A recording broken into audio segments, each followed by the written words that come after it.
So Frankenstein was directed by Guillermo del Toro and it stars Oscar Isaac, Jacob Elordi, Mia Goth, and Christoph Waltz. And in this movie, if you do not know the story of Frankenstein at this point, it's about a mad scientist known as Victor Frankenstein who decides to create this monster from dead flesh and, doesn't name him Frankenstein. It's Frankenstein's monster. I'm glad people are at least getting over that.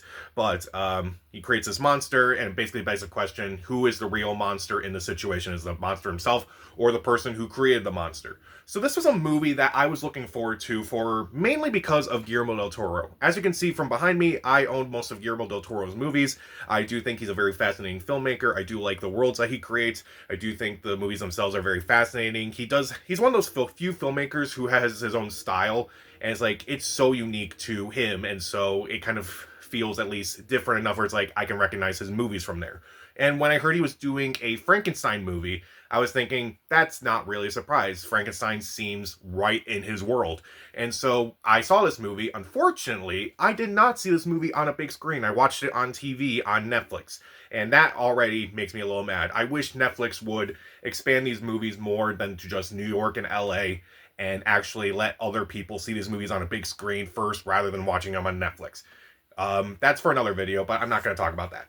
But even though I saw it on Netflix first, I will say I did like this movie. I think this movie has great performances, has unique dynamics. Also, the production values of this movie, like every other Guillermo del Toro movie, they're astonishing. So, let's start off with the things I do like in this movie. First off, most of the actors do a fantastic job. Personally, Oscar Isaac, I thought he was really good. Mia Goth, I thought she was really good with her performance and also kind of has some unique dynamics to her character that we're normally not used to seeing from that character.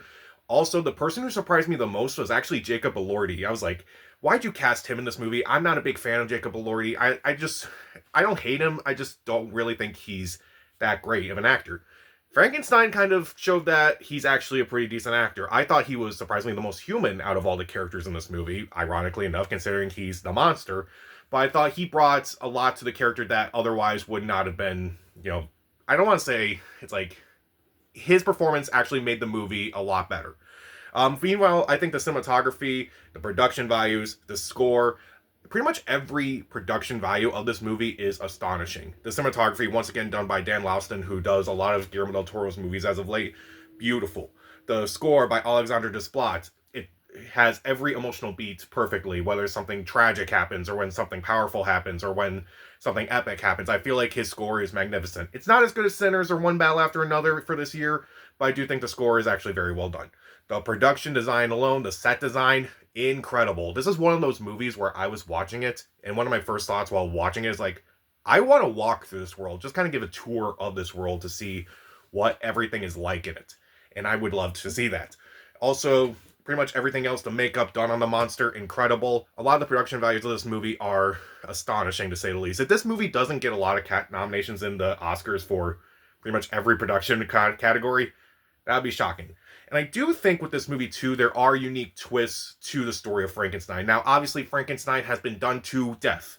No pun intended. But I do think that there is a unique twist to the story. It's like how they kind of take the whole father-son theme of the story and kind of turn it on its head a little bit. I do think that's very fascinating. There are unique dynamics to the characters themselves that are like, okay, this could be an interesting twist. And I do think at least it stands on its own compared to other versions of the storyline. But let's talk about some of the things I don't really care for. First off, I do think there are a few pacing issues in the first half. Like, before the monster appears or comes to life and such, I do think that the storyline with Victor is, well, not bad by any means. I feel like it could be a little bit better. And I was like, okay, I kind of want to pick this up this bit because this movie is 2.5 hours long. Let's get to it. But then when it gets to the monster storyline, it's not nearly enough. And also, I do, again, wish that I saw this movie in a movie theater as opposed to watching it at home. Because I feel like because of the visuals, because of the scope of the movie, this movie needed to be experienced on a big screen. And I wish Netflix would bring some of these movies out to people like me who do not live in a big city so I can experience this on a big screen. So, reconsider that, Netflix. You can make a lot of money doing that as well. Also, even though they have some unique twists to the Frankenstein story and such, they have some twists that I feel like they're not necessary, or I'm surprised that they didn't go in a different direction. Like, if you're actually a fan of the Igor character, you're going to be disappointed by the fact that there's no actual Igor in this movie. I'm like, huh, You would think for a movie about a monster, they would have a thing with Igor in it, or kind of add some new dynamic to his character, but no, not even mentioned. And also, there's some things about love triangle between Oscar Isaac and a couple other characters in this movie. It was like, it's fine, it's not amazing, but again, it's mainly saved in the second half. I don't want to say the first half is bad, but the second half makes the first half at least tolerable. And also, with that first half, I couldn't tell what kind of movie they were making at times, where it's like, is it going to be campy? Is it going to be serious? Because with Guillermo del Toro, it can kind of go either way. But by the end, it's like, okay, I get what they're finally getting to. It's like, it can be a bit to actually get there, but once you get there, Frankenstein actually is worth watching. So, Frankenstein, the performances are really good, particularly from Jacob Elordi, who again surprised me in this movie. The production values are incredible. The cinematography, the score, the makeup, the set design, pretty much everything about this movie is a unique experience that I do want to see more of. I do think there are unique twists to the story, even if some don't really work out, or I feel like they could have done something interesting instead of just saying, no, we're not even going to do that. And also, I think the first half could have been tweaked a little bit more because the second half is actually really good. And also, again, Netflix. I wish I saw this movie on a big screen. And I wish you would bring movies closer to, everyone and not just in big cities.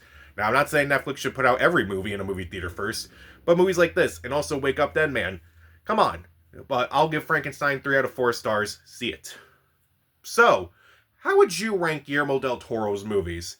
Right now, Pan's Labyrinth is number 1. I don't know for the rest of them right now, but I know that my least favorite is still Crimson Peak.